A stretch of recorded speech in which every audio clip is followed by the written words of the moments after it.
Good morning to all of you.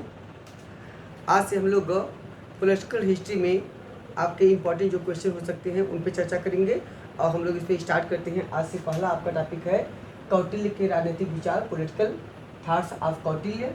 Political thoughts of Kautilya में सबसे पहले देखेंगे भूमिका में देखें कौटिल्य जो हैं ये भारत के महत्वपूर्ण राजनीतिक विचारक,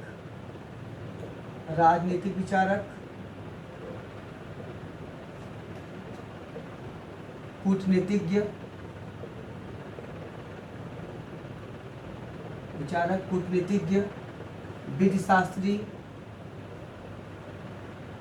विधिशास्त्री आदि माने जाते हैं, जिनकी तुलना मैकियावेली से की जाती है। तो इन्हें भारतीय मैकियावेली भी कहते हैं, इनको भारतीय मैकियावेली भी कहते हैं। और इनकी जो पुस्तक है अर्थशास्त्र, इसकी तुलना मैकियावेली के द प्रिंस से की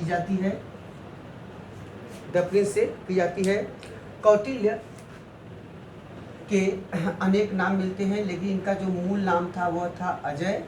जबकि एक ग्रंथ है अभिधान चिंतामणि में कौटिल्य के नाम चाणक्य, विष्णुगुप्त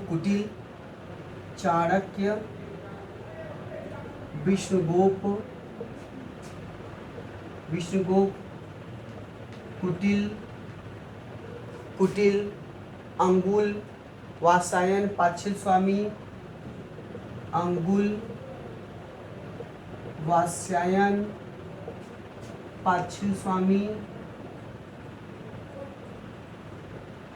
स्वामी, द्रामिल आदि मिलता है, लेकिन मूल नाम क्या है? अजय है।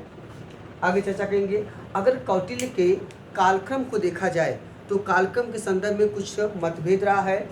कौटिल्य के जन्म के विषय में भी अगर जैन ग्रंथ में देखें तो जैन ग्रंथ में लिखा है कि इनका जो जन्म स्थान हुआ था वह मैसूर राज्य का एक है गोल प्रदेश। तो मैसूर राज्य में एक जगह है अवड़वेई, ठीक है, मैसूर में है, वहाँ का जगह है गोल प्रदेश। तो इन जैन ग्रंथों में इनका जन्म स्थान जो है यह मैसूर का गोल प्रदेश बताया गया है। ठीक, ओके, चलिए आगे चर्चा करते हैं। कौटिल्य के अगर कालक्रम की बात करें तो इस पर भी विवाद है। कुछ जो महत्वपूर्ण आपके राजनीति शास्त्री हो, चाहे इतिहासकार हो, चाहे थिंकर हो, विचारक हो, उन्होंने कौटिल्य को मौर्य वंश से माना है, मौर्य वंश से संबंधित किया है और उन्हें चंद्रगुप्त मौर्य का मंत्री बताया है, उनका प्रधानमंत्री के रूप में उल्लेखित किया है। और कुछ उनको कल्पित मंत्री के रूप में मानते हैं, कहते नहीं वे मौर्य वंश में नहीं रहे हैं। ठीक है, तो इसमें भी आप देखिएगा स्मिथ, फ्लीट और आर शाम शास्त्री और जायसवाल, क्या देखिएगा, विंसेंट स्मिथ, आर शाम शास्त्री, केपी जायसवाल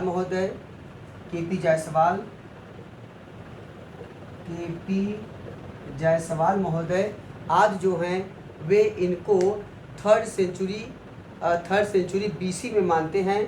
तो ये लोग मानते हैं कि या तो ये 4th सेंचुरी में रहे होंगे बीसी में, या रहे होंगे 3rd सेंचुरी बीसी में, इनका समय रहा होगा और इनको मौर्य काल से इन्होंने जोड़ा है।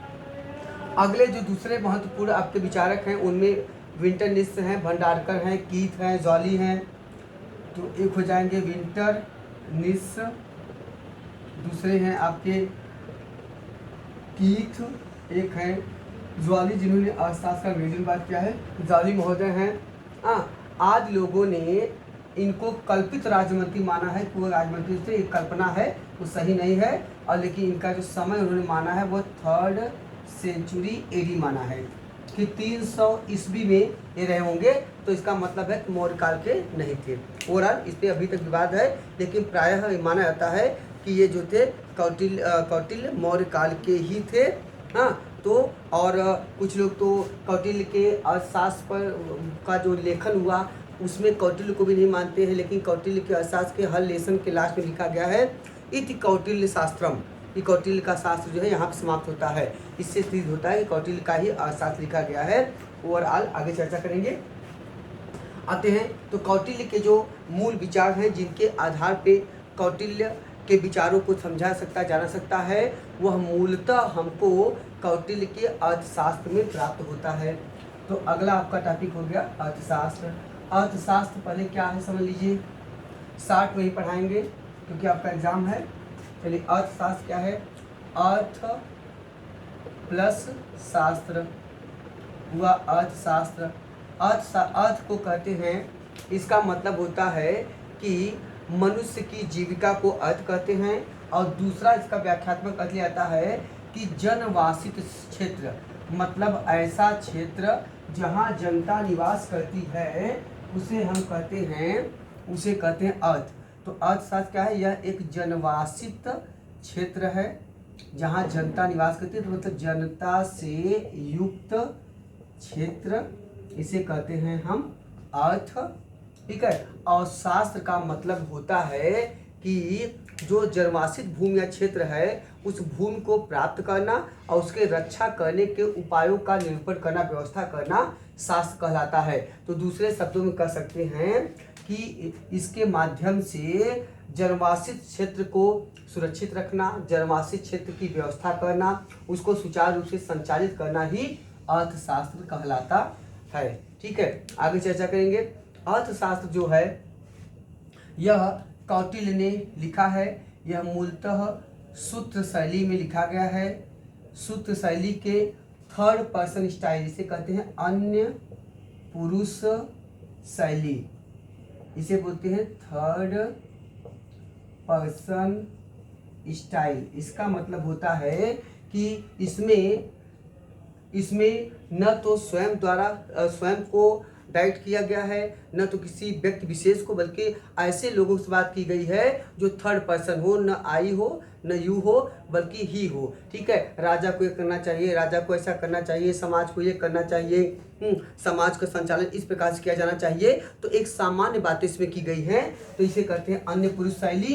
इसकी जो शैली की मुख्य विशेषता है वह शैली आपका उपदेशात्मक है, जो उपदेश देता है, डायरेक्टिव नेचर है, जो डायरेक्ट करता है, बताता है राजा समाज संचालन आदि कैसे किया जाए। उपदेशात्मक और सलाहकारी है और एडवाइजरी है। ठीक है, सलाहकारी प्रकृति है इसकी, इसी में लिखा गया है। यह ग्रंथ जो है मूलतः कुल मिलाकर यह जो ग्रंथ है इसमें 15 अधिकरण हैं। 15 अधिकरण का मतलब होता है 15 भाग, 180 प्रकरण हैं। इसका मतलब होता है 180 आपका जो है उपभाग हो गए, और 6000 कुल श्लोक है। टोटल 6000 इसमें श्लोक है, और शास्त्र को कहीं कहीं 5वां वेद भी कहा जाता है। आगे चर्चा करेंगे। देखिए समझिएगा, अर्थशास्त्र जो है यह मूलतः विधि पर ग्रंथ है। इसमें विधि शासन से संबंधित बातें हैं, राजनीतिक नहीं है, यह विधि शासन से संबंधित है। इसका विषय क्या है, विधि शासन। ठीक है, इस पर यह वार्तालाप करता है। और इस ग्रंथ को सबसे पहले त्रावणकोर के एक ब्राह्मण ने आर शाम शास्त्री को दे दिया था 1905 में, और हल्ला हो गया, ब्रिटिश वाले कह दिए कि आर शाम शास्त्री ने खोजा है। तो शाम शास्त्री को यह प्राप्त हुआ 1905 में, और आगे चल के 1909 में आर शाम शास्त्री ने इसे प्रकाशित किया, 1909 में प्रकाशित हुआ है। और इसका अंग्रेजी अनुवाद किया ज्वाली महोदय ने, और इस पे आगे चल के अर्थशास्त्र एक टीका लिखा गया है, वो लिखा है भट्ट स्वामी ने, भट्ट स्वामी। ठीक है, भट्ट स्वामी ने इस पे टीका लिखा है। ठीक है, भट्ट भुवनदेव स्वामी, भट्ट स्वामी। ठीक है, तो ये इनके इसके बारे में महत्वपूर्ण जानकारी हुई। आगे चर्चा करते हैं। मैक्स वेबर कहता है अर्थशास्त्र के बारे में, उनका कथन है कि अर्थशास्त्र की प्रकृति को देख कर ऐसा लगता है कि यह उग्र मैकियावलीवाद है। ठीक है, याद रखिएगा, मैक्स वेबर ने इसको क्या कहा है, मैक्स वेबर ने इसे उग्र मैकियावेलीवाद कहा है। इससे मतलब है कि यह है रेडिकल मैकियावेलिनिज्म।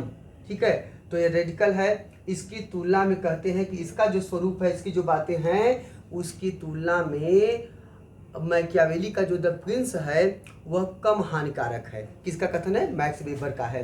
ठीक है। जबकि अमेरिका के प्रसिद्ध जो आपके एक थिंकर हैं हेनरी किसिंगर, हेनरी किसिंगर जो हैं उन्होंने इसके बारे में कहा। वे कहते हैं, उनकी किताब है वर्ल्ड आर्डर, उनकी किताब का नाम है वर्ल्ड आर्डर। वे इसके किताब में कहते हैं कि राजनीति में जो शक्ति की आवश्यकता है वह कौटिल्य के अर्थशास्त्र में देख के ऐसा लगता है कि वो जो शक्ति की आवश्यकता है वह प्रमुख वास्तविकता है, मतलब डोमिनेंट रियलिटी।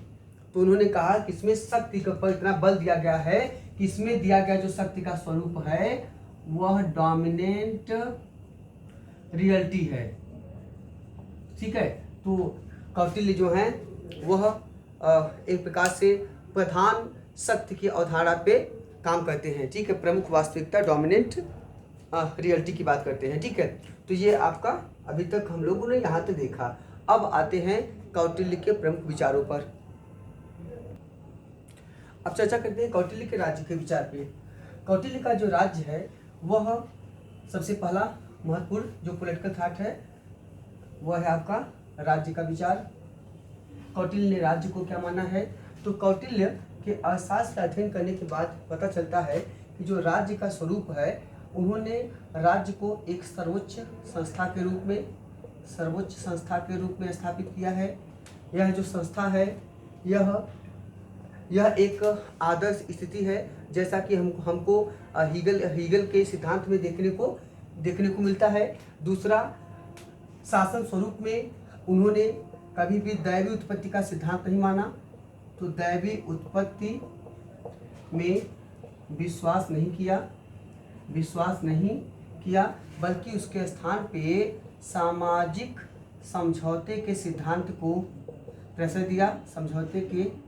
समझौता के सिद्धांत जो थियरी ऑफ सोशल कॉन्ट्रैक्ट है उस पे उन्होंने प्रेशर दिया, सिद्धांत को प्रेशर दिया मतलब इसको महत्व दिया, ठीक है। और अनुबंधवाद के आधार को उन्होंने इसकी व्याख्या किया। अभी आगे चर्चा करेंगे अनुबंधवाद की भी, ठीक दिया। एक सर्वोच्च मजबूत राजतंत्र की आवश्यकता पर भी इन्होंने बल दिया है, यह एक महत्वपूर्ण है। हालांकि राज्य की निरंकुशता को इन्होंने प्रेशर दिया, याद रखिएगा। राज्य की निरंकुशता को तो प्रेशर दिया कि राज्य सर्वोच्च होना चाहिए, सुप्रीम होना चाहिए, तो राज्य पे कोई अंकुश नहीं होना चाहिए, तो राज्य की निरंकुशता पे बल दिया। लेकिन साथ ही साथ जन सहयोग और एक जन संप्रभुता की धारा पर भी बल दिया। तो इसके साथ ही साथ इन्होंने जन सहयोग, जन कल्याण और जन संप्रभुता जिसे आजकल हम लोग एक लोकप्रिय संप्रभुता जिसे कहते हैं पॉपुलर सॉवरेंटी के रूप में देखते हैं, तो वह लोकप्रिय संप्रभुता जो है, लोकप्रिय संप्रभुता की बात उन्होंने करके निश्चित तौर से राज्य की उस निरंकुशता को परिमित करने का प्रयास किया और उसके ऊपर बौद्धिकता, प्रबुद्धता, विवेकशीलता का आरोपण करके उसे एक आदर्श स्वरूप में स्थापित करने का प्रयास कौटिल्य के अर्थशास्त्र में, कौटिल्य के राजनीतिक विचारों में हमको देखने को मिलता है। यद्यपि एक अन्य महत्वपूर्ण तथ्य है, मैकियावेली ने जहां अपने विचार में धर्म और नैतिकता, धर्म प्लस नैतिकता को महत्वपूर्ण स्थान दिया है, वहां पर कौटिल्य ने धर्म और नैतिकता को साध्य न मानकर, उतना ज़्यादा स्थान न देकर, बल्कि इसको केवल साधन मात्र माना है। तो यह राज्य की दिशा में एक साधन मात्र है, साध्य नहीं है, ठीक है। और ये पहले व्यक्ति हैं जिन्होंने जन संप्रभुता की अवधारणा को स्पष्ट रूप से पहली बार इन्होंने स्थापित किया है। इन्होंने राज्य के सैद्धांतिक पक्ष के अपेक्षा राज्य के व्यवहारिक पक्ष पे ज़्यादा बल दिया है, व्यवहारिक पक्ष पर बल दिया है और राज्य को प्रजा हितैषी और जन कल्याणकारी होने के लिए निर्दिष्ट किया है और उसके लिए उन्होंने मतलब अपने बातें, अपने विचार प्रस्तुत किए हैं। तो राज्य के स्वरूप में याद रखिएगा कि कौटिल्य ने राज्य के स्वरूप को व्यवहारिक ज़्यादा माना है और दूसरी बात उन्होंने निरंकुशता पर भी बौद्धिकता का आरोपण किया है और बुद्धि और विवेक का आरोपण करके राज्य और राजा की निरंकुशता को परिमित करने का प्रयास किया है। इसीलिए इनका जो दृष्टिकोण है राजतंत्रात्मक मोनार्कियल होते हुए भी, ठीक है, राजतंत्रात्मक या मोनार्कियल राजतंत्रात्मक पद्धति मानते हुए भी इन्होंने शासक को बौद्धिक होना, शासक को विवेकशील होना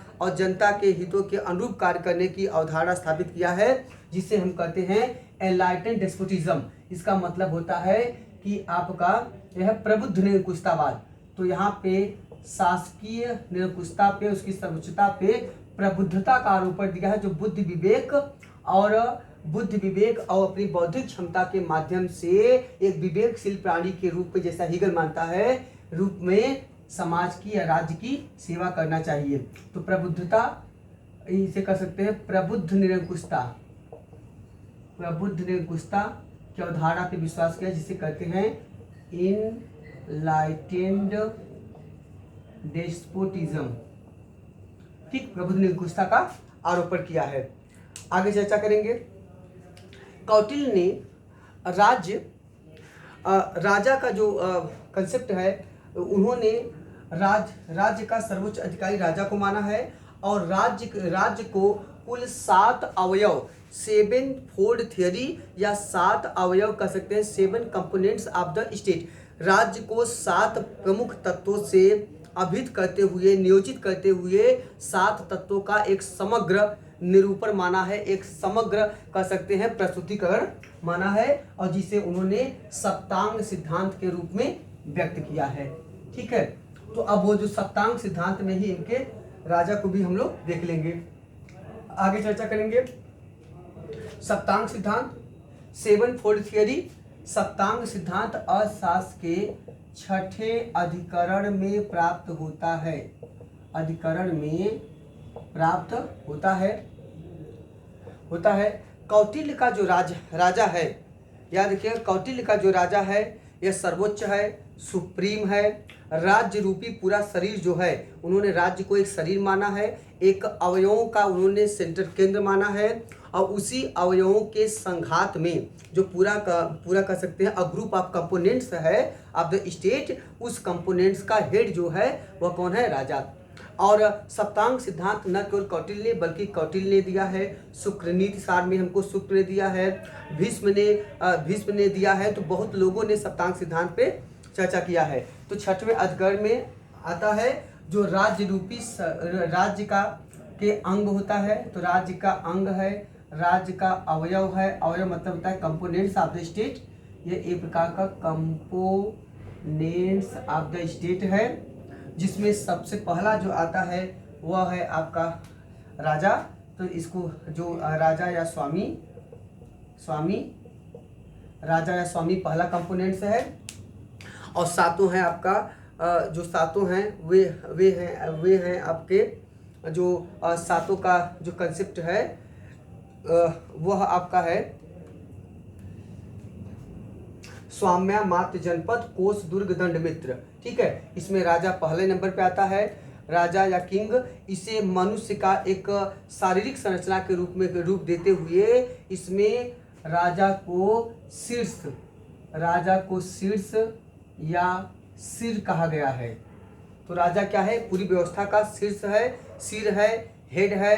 ही is the whole and sole of the full body, full components of the state. ठीक है, और आगे कहता है कि राजा जो है यह क्या है? राजा इसका केंद्र बिंदु होता है, सर्वोच्च होता है। राज्य का अधिपति होने के कारण उसको सर्वोच्चता यहाँ पे प्रदान की गई है। और आगे फिर कहता है कि कौटिल्य कि जो राजा है उससे राजा को उसने नैतिकतावादी होने की बात की, राजा को जन कल्याणकारी होने की बात की, राजा में प्रबुद्धता की बात किया, जन कल्याण की बात किया, दैवी उत्पत्ति पर विश्वास नहीं किया, सामाजिक समझौते सिद्धांत की बात किया।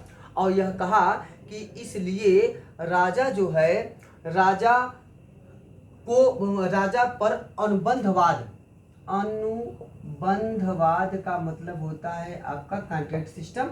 ठीक है, जो कॉन्ट्रेक्चुअल एस्पेक्ट है, इसके माध्यम से राजा पर उसने क्या किया है, राजा पर नियंत्रण किया है। मतलब कि कभी कभी कहा गया कि कौटिल्य का जो राजा है या राज्य है, जब निरंकुश है, का पूरी तरह से निरंकुश हो गया है, मतलब उसमें जनता की भागीदारी है कि नहीं है, तो कौटिल्य ने इस पे अनुबंधवाद की बात किया। कहा कि राजा जिस अनुबंध के माध्यम से जनता राजा को चुनती है या प्रजा राजा को चुनती है, उसमें उसके बाद राजा जो होता है नैतिक रूप से, बौद्धिक रूप से, विवेकशीलता के रूप से राजा जनता के साथ जाकर एक अनुबंध स्थापित करता है। मॉरलिटी का अनुबंध होता है, जन कल्याणकारी का अनुबंध होता है, विवेकशीलता बौद्धिकता का अनुबंध होता है कि वो कहता है कि हम आपकी सेवा करेंगे, आपकी रक्षा करेंगे, आपके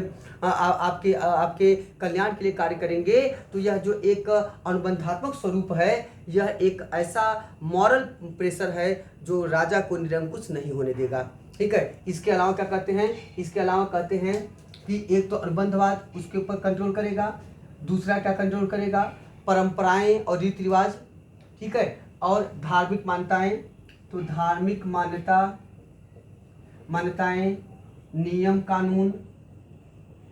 कानून, नैतिकता, बौद्धिकता,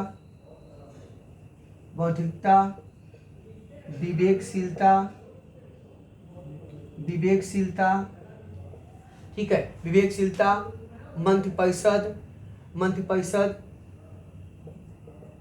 मंत्रिपरिषद आज जो हैं यह राजा की निरंकुशता पे कंट्रोल करेंगे और राजा को प्रजा हितैषी और विवेकशील प्राणी के रूप में कार्य करने के लिए प्रेरित करेंगे। इसीलिए कौटिल्य का राजा जो है निरंकुश होते हुए भी प्रबुद्धता का प्रयोग करता है, जन कल्याण को प्रश्रय देता है। इसीलिए यह क्या है, इनलाइटेंड डेस्पोटिज्म पे बल देते हैं, प्रबुद्ध निरंकुशतावाद पे इन्होंने बल दिया है। जहाँ तक राज्य की बात है, तो कौटिल्य ने यद्यपि राजतंत्रात्मक पद्धति पे महत्व दिया है, लेकिन 3 प्रकार के राज्य माने हैं। कौन अगले राज्य इनके कौन हैं? पहले इनके एक राज्य है वैराज्य है, दूसरा है इनका द्वय राज्य है। तो इनका एक हो गया आपका द्वय राज्य, दूसरा हो गया वैराज्य, तीसरा हो गया संघ राज्य। तो इनके बहुत सारे राज्य के स्वरूप हैं। इसी तरह उन्होंने गणतंत्र की बात किया है। गणतंत्र में भी वार्ता शस्त्रोपजीवी, ठीक है। और उसके बाद उन्होंने इसके बाद राज शस्त्रोपजीवी की भी चर्चा किया है। तो वो सब बहुत सारे इनकी अपनी बातें हैं। राजा के लिए भी उन्होंने 3 प्रकार के राजा कहा है। पहला कहा है धर्म विजयी राजा, दूसरा कहा है लोक विजयी राजा,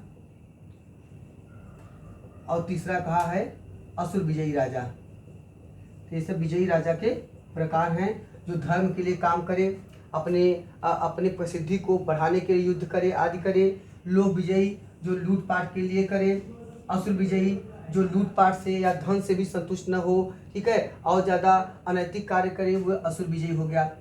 कौटिल्य की एक अन्य महत्वपूर्ण बात रही है कि कौटिल्य ने राज्य के लिए और राजा के लिए युद्ध को आवश्यक माना है। युद्ध को आवश्यक माना और साम्राज्यवाद को भी प्रश्रय दिया, साम्राज्यवाद को भी प्रश्रय देता है। ठीक है, यह एक महत्वपूर्ण बात है। जैसे मुसोलिनी कहता है, वार मेक्स द मैन ग्रेट, युद्ध व्यक्ति को महान बनाता है। और आगे कहता है मुसोलिनी, जिस प्रकार एक स्त्री के लिए मातृत्व आवश्यक होता है, उसी तरह एक राज्य के लिए युद्ध आवश्यक होता है। इसीलिए युद्धों पर भी उन्होंने बल दिया है, और युद्धों से ही व्यक्ति और समाज जो है, मतलब राज्य जो है मजबूत होता है। तो इस पर आवश्यकता पर बल दिया है। और यहाँ तक कि कौटिल्य ने तो युद्ध के लिए भी उन्होंने कह दिया है कि युद्ध के लिए भी सबसे अच्छी जो ऋतु होती है वह हेमंत ऋतु होती है। तो युद्ध के लिए उन्होंने हेमंत ऋतु की बात किया है, और युद्ध के लिए हेमंत ऋतु को उन्होंने सबसे अच्छा माना है। ठीक है, युद्ध के लिए हेमंत ऋतु को उन्होंने, और युद्ध के भी 3 प्रकार बताए हैं, प्रकाश युद्ध, कूट युद्ध और तीसरी युद्ध। युद्ध के 3 प्रकार बताए हैं, कौन कौन? प्रकाश युद्ध, कूट युद्ध और तीसरी युद्ध। प्रकाश युद्ध का मतलब होता है, जब अगर आप मजबूत रहिए तो आमने सामने समय और तारीख नियत करके युद्ध कीजिए, उसे कहते हैं प्रकाश युद्ध। अगर आप थोड़े से कमज़ोर हैं युद्ध उसके अपेक्षा, तो आप कूटनीति का पालन कीजिए, कम सेना को अधिक दिखाइए, सेना को छिपा के रखिए। बहुत सारे अलग अलग नियम से माध्यम से, प्रोपोगंडा के माध्यम से, कूटनीति के माध्यम से जीतने का प्रयास कीजिए। और तीसरी युद्ध का मतलब होता है यह और निकृष्ट स्वरूप है, इसके माध्यम से आप मतलब है युद्ध में जीतने के लिए बायहुक आक्रूक किसी तरह जीतिए। आप उसमें जहर का प्रयोग कर लीजिए, उसमें इंटॉक्सिकेशन का प्रयोग कर लीजिए, छल प्रपंच जितना हो सके करिए, इस पर उन्होंने बल दिया है। ठीक है, तो ये हमको इनके राज्य के स्वरूप पे या राजा के स्वरूप पे मुख्यतः देखने को प्राप्त होता है। राजा को के लिए कौटिल्य का एक अन्य महत्वपूर्ण है कि कौटिल्य ने राजा को प्रजा हितैषी माना है, और कौटिल्य कहता है कि राजा को का जो है एक निश्चित दिनचर्या होनी चाहिए, और उसमें दिनचर्या में उन्होंने राजा के दिनचर्या को डेढ़ घंटे में सुबह मतलब दिन और रात में 8 प्रहर का बांटते हुए 24 घंटा में कुल 16 प्रहर बांटा है। ठीक है, याद रखिएगा, डेढ़ घंटे में कुल 8 प्रहर करते हुए कुल मिला के 24 घंटे में टोटल 16 प्रहर में बांटा है कि 16 प्रहर में राजा जो है वह कार्य करेगा, किस तरह से कार्य करेगा, किस प्रहर में क्या करेगा, इसकी विस्तृत जानकारी हमको वहाँ पे प्राप्त होती है। आगे देखिएगा, राजा हमने कहा कि सदाचार, विवेकशीलता, अनुबंधवाद का नियंत्रण रहेगा, ये सब हो गया। ठीक है, इस प्रकार हम कह सकते हैं कि कौटिल्य का जो राजा है वह निरंकुश नहीं है, बल्कि प्रबुद्ध है, वह विवेकशील है। हाँ, इसलिए उस पर निरंकुशता का आरोपण नहीं कर सकता है। इसीलिए पॉलिटिकल थिंकर कृष्णराव कहते हैं कि कौटिल्य का राजा अत्याचारी नहीं हो सकता, भले ही वह कुछ बातों में स्वेच्छाचारी हमको दिखाई देते। ठीक है, तो याद रखिएगा, तो यह आपके कमेंट है कृष्णराव का कि कौटिल्य का राजा अत्याचारी नहीं हो सकता है, भले ही कुछ मामलों में वह स्वेच्छाचारी हो जाए। ओके, चलिए अगला। तो पहला आपका हो गया स्वाम्या मतलब स्वामी, दूसरा होगा स्वाम्या अमात्य। सप्ताह सिंधा की चर्चा कर रहे हैं। पहला हम लोगों ने चर्चा किया स्वामी या राजा, दूसरा हम लोग स्वाम्या मात्य अमात्य। अमात्य मतलब होता है अधिकारी वर्ग। कौटिल्य ने शासन प्रशासन को चलाने के लिए अधिकारी वर्ग के बारे में महत्वपूर्ण जानकारी दिया और उनको भी उसका एक महत्वपूर्ण अंग माना। और अमात्य में इनके मंत्री आते हैं जिनसे आपका मंत्रिपरिषद बनता है। तो मंत्री, मंत्रिपरिषद, मंत्रिगृह के सदस्य आ जाते हैं। तो मंत्री हो गया, मंत्रिपरिषद हो गया। इसमें प्रमुख जो बड़े अधिकारी हैं वो तीर्थ हैं जिनकी संख्या 18 बताई गई है। इसके बाद इसमें अध्यक्ष हैं जिनकी संख्या 26, कहीं कहीं 27 मिलती है। तो इनकी संख्या 26 या 27 बताई गई है। तो तीर्थ अध्यक्ष आज के माध्यम से इनका जो होता है पूरा अमात्यों के माध्यम से शासन चलता है। बिना अमात्यों के माध्यम से शासन नहीं चल सकता है। इसीलिए मंत्री और प्रशासनिक अधिकारी जो अमात्य वर्ग से चुने जाते हैं उनको इन्होंने शासन प्रशासन में या राज्य के अवयव में इनकी तुलना आँख से किया है। ये राज्य के क्या है, आँख के रूप में है, याद रखिएगा। यद्यपि एक और बड़ी समस्या है कि कौटिल्य का जो राज्य है वह अतिशय केंद्रीकरण वाला है। तो कौटिल्य ने का जो राज्य का स्वरूप है वो अतिशय केंद्रीकरण का है। अतिशय केंद्रीकरण, एक्सेसिव सेंट्रलाइजेशन ऑफ पावर। इसमें हमको एक्सेसिव सेंट्रलाइजेशन ऑफ पावर दिखाई देता है। और कौटिल्य यही नहीं, कौटिल्य ने राजकुमारों पर भी बड़ा ध्यान दिया है। उन्होंने कहा है कि राजकुमार जो हैं वे जिस प्रकार घुल लगी लकड़ी शीघ्र नष्ट हो जाती है, उसी प्रकार जिस राज्य के राजकुल के राजकुमार शिक्षित नहीं होते हैं वे राजकुल जो है बिना युद्ध आदि के अपने आप नष्ट हो जाता है। इसीलिए कहा कि राजकुमारों को शिक्षा पर विशेष ध्यान दिया जाना चाहिए। और कहा कि राजपुत्रों की तुलना करकटों से किया है, करकट, ठीक है, करकटों से किया है जो अपने जनक को ही खा जाते हैं। और कहा कि इन पर नियंत्रण करने के लिए आगे भारद्वाज कहता है कि इनको गुप्त में दंड देना चाहिए। ठीक है, तो मतलब इतना ज़्यादा महत्वपूर्ण सोच, एक सिस्टमेटिक अप्रोच और सोच हमको कौटिल्य के साथ में देखने को मिलता है। मंत्रियों की जो नियुक्ति होती है उसकी नियुक्तियों पर विशेष बल देते हुए कहा गया कि मंत्रियों की नियुक्ति में उपधा परीक्षण होगा। तो मंत्रियों की नियुक्ति उपधा परीक्षण के माध्यम से किया जाता था। तीसरा चर्चा करेंगे स्वाम्या मात्र जनपद। जनपद है अगला। जनपद क्या है, जनपद आपका है शरीर या पैर है जिसे कहते हैं आप पॉपुलेशन। यह जनवासी क्षेत्र है तो इसे कहते हैं, यह क्या है, यह पूरी व्यवस्था का शरीर शरीर है या पैर है, इसी पूरा व्यवस्था रहती है। यह क्या है, यह जनवासित क्षेत्र है पूरा, ठीक है, जहाँ पे जनता निवास करती है। तो यह है आपका जनवासित क्षेत्र है, जनवासित क्षेत्र। तो इसका महत्व दिया है। और चौथा आपका है इसमें, चौथा इसका महत्व है स्वामी अमात्य जनपद कोष दुर्ग दंड मित्र। अगला है आपका कोष, कोष ट्रेजरी। कौटिल्य ने ट्रेजरी पर महत्वपूर्ण बल दिया और कहा कि बिना ट्रेजरी के, बिना अर्थ के शासन प्रशासन या राज्य नहीं चल सकता है। और इस ट्रेजरी को उन्होंने क्या कहा, राज्य का मुख कहा। ट्रेजरी को राज्य का मुख कहा और कहा कि, लेकिन कहा कि धर्म सम्मत रूप से 1/6 हिस्सा कर की मात्रा होनी चाहिए। तो कर को उन्होंने क्या किया, टैक्स को 1/6 हिस्सा लगाने की बात किया।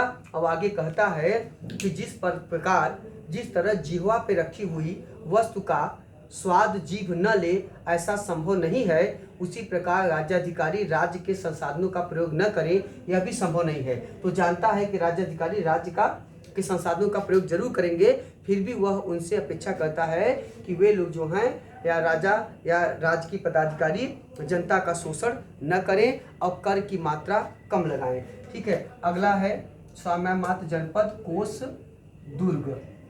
दुर्ग सिटाडल, दुर्ग भी महत्वपूर्ण है, जो राज्य की सुरक्षा के लिए महत्वपूर्ण है। दुर्ग को कौटिल्य ने राज्य का हाथ कहा है। तो दुर्ग क्या है, यह राज्य का हाथ है। और दुर्ग के लिए कहते हैं कि इन्होंने कहा, दुर्ग के लिए 4 प्रकार बताए हैं, औदक, पार्वतक, धार्मिक और वन। तो 4 प्रकार के दुर्ग हैं। पहला औदक, दूसरा है आपका पार्वतक, तीसरा है आपका धार्मिक, चौथा है वन। इसका मतलब होता है, औदक का मतलब होता है जो जल से चारों तरफ घिरा हुआ हो, औदक है। जो चारों तरफ पर्वत और चट्टान से घिरा हो, पार्वतक है। उसके बाद जो रेगिस्तान और शुष्क क्षेत्र से घिरा हो, वह धार्मिक है। और जो चारों तरफ से वनों से, जंगलों से घिरा हो, वह आपका होता है वन दुर्ग। ठीक है, तो अगला छठा कौन सा है? छठा आपका अगला आता है सेना या दंड। सेना या जो दंड है, यह भी कौटिल्य ने इसको भी महत्वपूर्ण स्थान दिया है।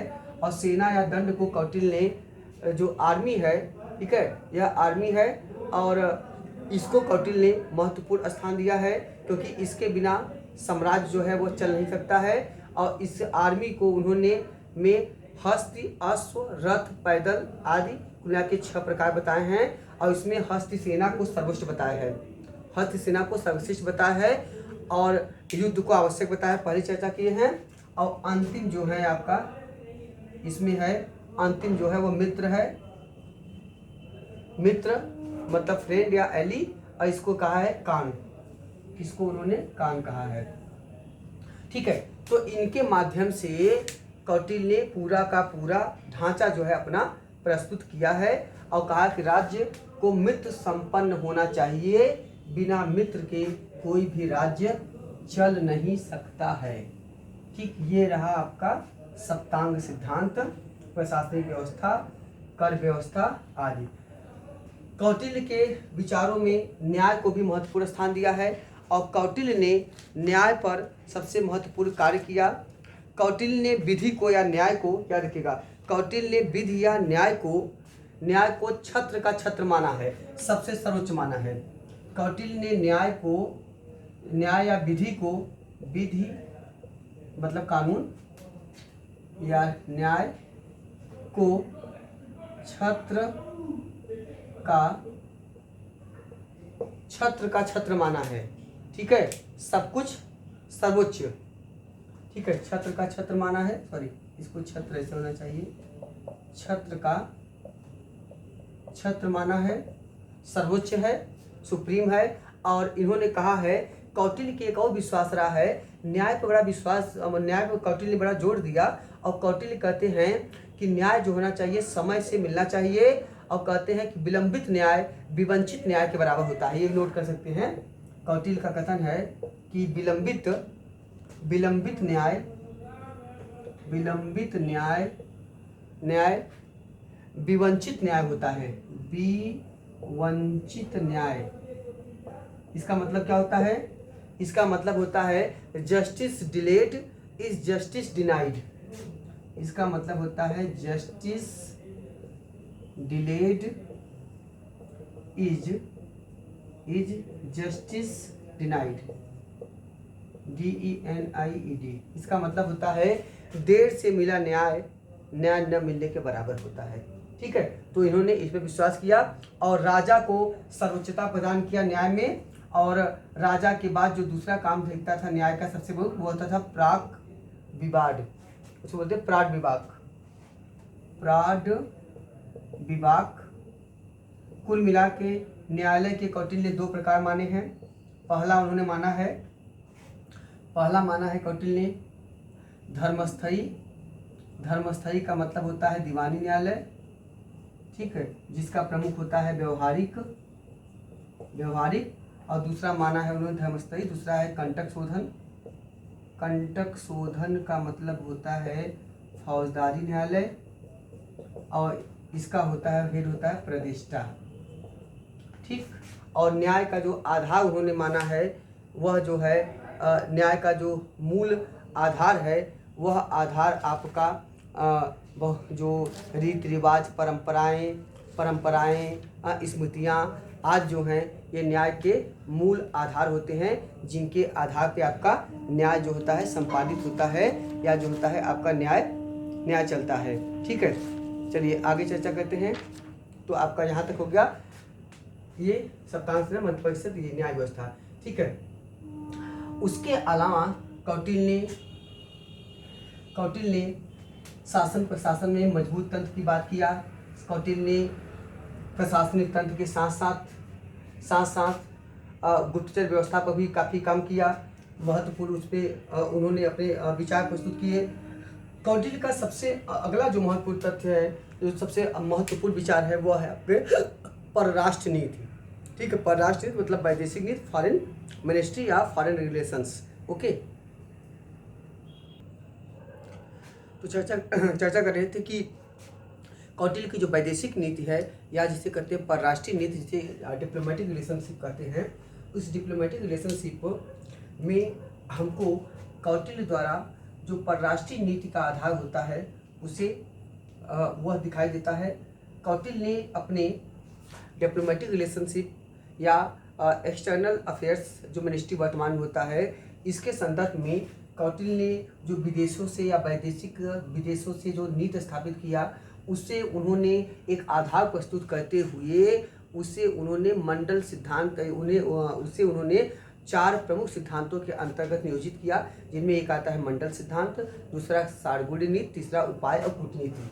मतलब कौटिल्य के परराष्ट्र नीति का 4 मुख्य आधार क्या है? मंडल है, मंडल सिस्टम, सारगुड़ी नीति, 6 फोर्थ थियरी, अगला है उपाय, और अंतिम है आपका कूटनीति। तो इसमें ठीक है, कौटिल्य बहुत बड़े कूटनीतिज्ञ थे भी।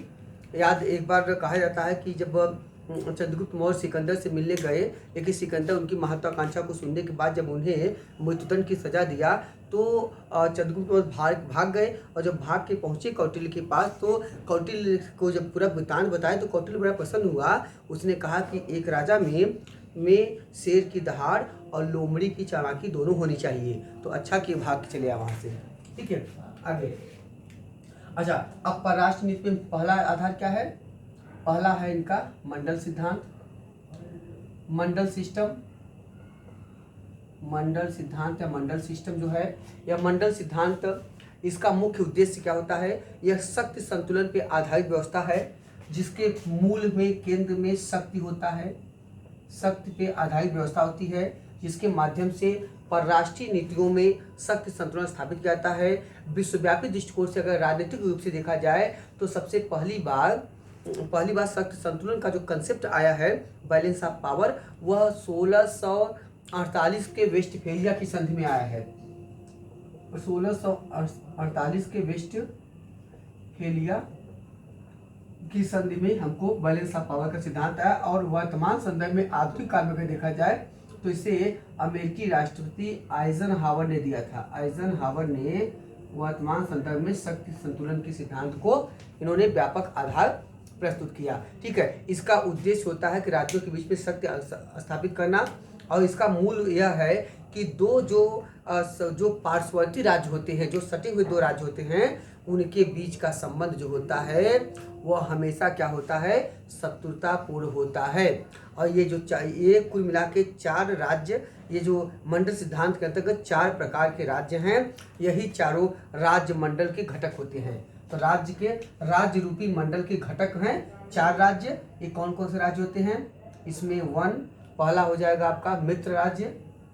तो मित्र राज्य वो होता है कि जो किसी भी विजयघुष राजा, विजयघुष मतलब होता है विजेता या जीतने वाले की इच्छा, तो विजयघुष राजा के बगल में जो उसका शत्रु होता है, उसके बगल में मित्र होता है। तो मतलब है कि किसी भी शत्रु राज्य से परे वाला राज्य, जैसे मान लीजिए ये भारत हो गया, आपका मान लीजिए इंडिया है, तो इंडिया हो गया, इंडिया के बगल में पाकिस्तान है, तो पाकिस्तान मान लीजिए इसका शत्रु राज्य है, तो इसके बगल वाला क्या होगा, वह मित्र होगा।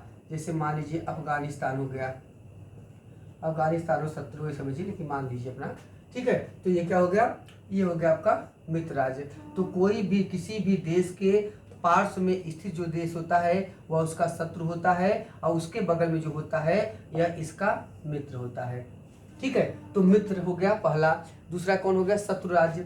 हमेशा से किसी भी विजेता या किसी भी जो शक्तिशाली राज्य होता है उसके जस्ट सटा हुआ उसके पार्श्ववर्ती राज्य होता है वह उसका शत्रु होता है। जैसे भारत का पाकिस्तान, ठीक है, और पाकिस्तान का अफगानिस्तान, ऐसे समझ लीजिए।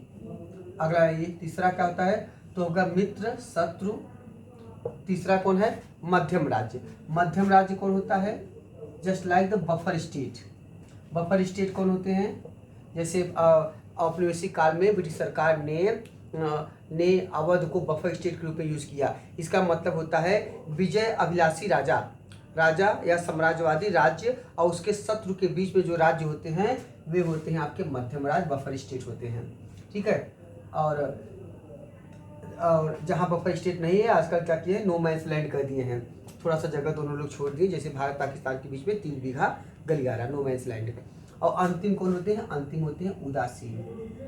उदासीन का स्पॉन्टेनियस कौन से राज्य होते हैं, ये होते हैं कि ये कहे जाते हैं विजयाभिलाषी, विजय की आकांक्षा या साम्राज्यवादी राज्य तथा मध्यम से परे में स्थित हो, न तो मध्यम के से कोई मतलब हो, न उदासीन से, न तो मित्र मतलब विजय की आकांक्षा के राज्य से, दोनों के बगल में स्थित हो, इसे कहते हैं आपका उदासीन राज्य।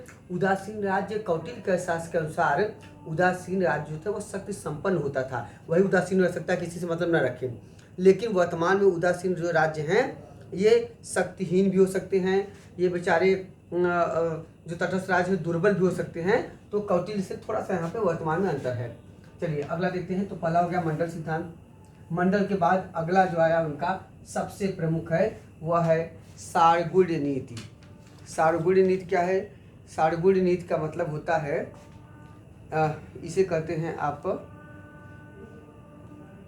ठीक है। अच्छा याद देखिएगा, मंडल सिद्धांत के अंतर्गत कुल मिलाकर कौटिल्य ने एक और देखिए, कौटिल्य ने कुल मिलाकर जो एक संरचना स्थापित की है मित्र अमित्र आदि की, यह पूरी व्यवस्था जो है मंडल, राज्य मंडल और बृहद मंडल के रूप में प्राप्त होती है।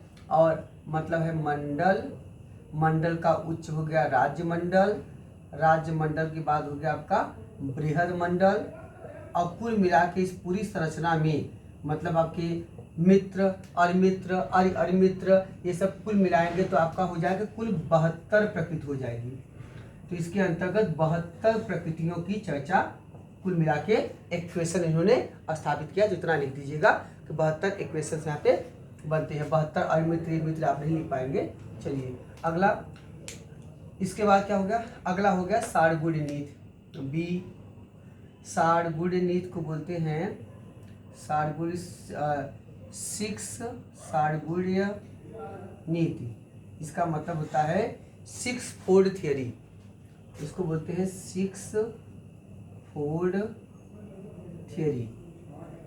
सारगुण नीति जो है यह भी मुख्यतः राज्यों के पारस्परिक संबंधों तथा बाह्य नीति प्राय युद्ध संबंधी के निर्धारण के लिए किया जाता है। तो यह राज्यों के बीच के पारस्परिक संबंधों और प्रायः बाह्य नीति में जो युद्ध संबंधी आदि समस्याएं होती है उनको निर्धारित करने के लिए कौटिल्य ने सारगुण नीति दिया है। सारगुण नीति जो है 6 प्रकार के हैं कुल मिलाकर। वस्तुतः जो 72 प्रकृतियां हैं, ठीक है, हाँ, उसी के अंतर्गत सारगुण जो मंत्र है वह क्या है, सारगुण मंत्र की पूरा ये कह सकते हैं सारगुण मंत्र की योनि कहलाती हैं, ठीक है। 72 प्रकृतियों से युक्त राज्य मंडल जो है वह सारगुण मंत्र की ही पूरी योनि मानी जाती है, वही के पूरा इसी के अंतर्गत निर्धारित किया गया है। सारगुण नीति जो है वह कुल मिला के 6 प्रकार की है। 6 बस यही लिखना है आपको। इसमें कौन कौन है। पहला है संधि। सर मतलब होता है कि परों के आधार पर दो राज्यों के पारस्परिक संबंध, मतलब पर मतलब हो गया किसी कार्य के लिए या व्यापार वाणिज्य को लेकर आदि के लिए जो संबंध हो। तो पहला हो गया संधि। दूसरा हो गया आपका विग्रह। विग्रह का मतलब होता है परस्पर एक दूसरे के उपकार में लगना, ठीक। तीसरा आपका हो गया यान। यान का मतलब होता है किसी राज्य पर आक्रमण करना। चौथा है आसन। आसन का मतलब होता है समय या परिस्थिति की प्रतीक्षा में बैठे रहना। पांचवा हो गया द्वैधी भाव। द्वैधी भाव का मतलब क्या होता है, इसका मतलब होता है एक राजा से संधि तथा दूसरे से विग्रह करना, ठीक है। और अंतिम है छठा है आपका संश्रय। संश्रय, ठीक है। सर क्या होता है, अपने को शत्रु राजा या बलवान को समर्पित कर देना, ठीक है। संधि का मतलब आपका जोड़ना है, परों के आधार पर दो राज्यों के पारस्परिक संबंध। और विग्रह का मतलब था एक दूसरे के उपकार अपकार में लगे रहना, मतलब एक दूसरे के विरुद्ध रहना, अपकार में लगे रहना, ठीक है। उपकार अपकार, ठीक है। तो ये हो गया आपके 6, ओके। और अंतिम इसके तीसरा कौन है, तीसरा आपका है उपाय। तो सारगुण नीति कौन कौन है, मंडल हो गया, सारगुण हो गया, अब उपाय आइए। सी उपाय क्या है। उन्होंने कहा कि अंतर्राज्यीय संबंधों के नियमन या परिचालन का जो आधार स्तंभ होता है वह होता है उपाय। अंतर्राज्यीय संबंध मतलब होता है जो राज्यों के बीच में संबंध होता है देशों के बीच में, उसके नियमन के लिए क्या क्या नियम है। उन्होंने कहा इसके लिए 4 नियम है, साम, दाम, दंड और भेद। मतलब इन चारों का भी जहाँ पर ज़रूरत हो वहाँ पर इनका प्रयोग आपको करना चाहिए, ठीक है। तो इन चारों के प्रयोग पर उन्होंने कौटिल्य ने जो है मुख्यतः आपका बल दिया है। और उसके बाद आपका कूटनीति। कूटनीति एक है आपका कूटनीति, ठीक। तो समय समय पे जिस तरह जहाँ जरूरत हो कूटनीतिक पूर्वक डिप्लोमेटिक रिलेशंस के माध्यम से एक्सटर्नल अफेयर्स या परराष्ट्रीय नीति का क्रियान्वयन किया जाना चाहिए। कौटिल्य ने इसके लिए राजदूत व्यवस्था पर बल दिया है। और कौटिल्य ने कुल 3 प्रकार के राजदूत माने हैं, जो एम्बेसडर सिस्टम कर सकते हैं, इन्वेस्ट सिस्टम कर सकते हैं। ये जो कौन कौन है 3 प्रकार के कौटिल्य के आधार पे हमको मिलते हैं राजदूत। पहले हैं आपके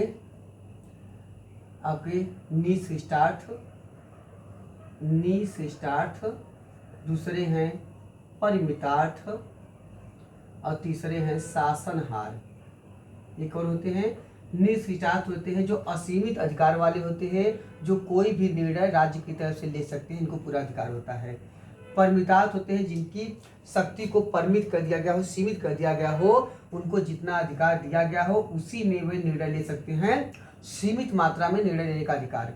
शासनहार का में कोई अधिकार नहीं होता है, यह केवल जस्ट लाइक द मैसेंजर होते हैं, ये केवल संदेशवाहक के रूप में होते हैं जो केवल सूचनाओं का आदान प्रदान करते हैं। इनके पास कोई भी निर्णयात्मक शक्ति नहीं होती है। यही आपके कौटिल्य का पूरा महत्वपूर्ण राजनीतिक विचार है। वास्तव में कौटिल्य का जो विचार था उसमें कौटिल्य ने भले ही निरंकुश तंत्र की बात किया हो, भले ही राजतंत्र की बात किया हो, कि राजा की प्रबुद्धता और राजा की विवेकशीलता की बात करके उन्होंने प्रजा हितैषी जन कल्याणकारी राज्य की अवधारणा स्थापित किया। साथ ही साथ एक मजबूत राजतंत्र और एक मजबूत शासन तंत्र की भी आवश्यकता को भी उन्होंने महसूस किया, जो न केवल तब के समय की बल्कि वर्तमान समय की भी एक महत्वपूर्ण डिमांड है, महत्वपूर्ण मांग है। लेकिन कौटिल्य ने साथ ही साथ राजा के सामने, राज्य के सामने जनता के हित को, जन कल्याण को महत्व दिया। इसीलिए कहा प्रजा हिते हितम राजा, राजा के कहा कि प्रजा के हित में ही राजा का हित है, राजा की भलाई है। राजा को वही कार्य करना चाहिए जिसमें प्रजा की भलाई हो, बल्कि जिसमें खुद की नहीं। तो राजा को प्रजा हितैषी होने का उन्होंने एक दृष्टांत प्रस्तुत किया, ठीक है, और जो न केवल तब से लेकर वर्तमान हमारे लोकतंत्र का भी मूल आधार प्रस्तुत करता है। Okay, thank you to all of you.